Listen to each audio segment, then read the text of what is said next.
If your home has been sitting on the market without selling, I know how frustrating that feels.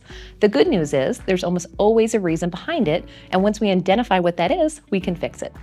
Here are 6 common reasons that homes don't sell. Number 1, overpricing. If your home is priced higher than what buyers see as fair market value, it can sit untouched no matter how nice it is. Number 2, outdated listing photos or information. If your listing has old photos, missing details, hasn't been refreshed in a while, buyers are just scrolling, may pass right by it without a second look. Number 3, ineffective marketing. If your home isn't being promoted in the right places to the right buyers, it simply won't get in front of the people who are actually looking to buy.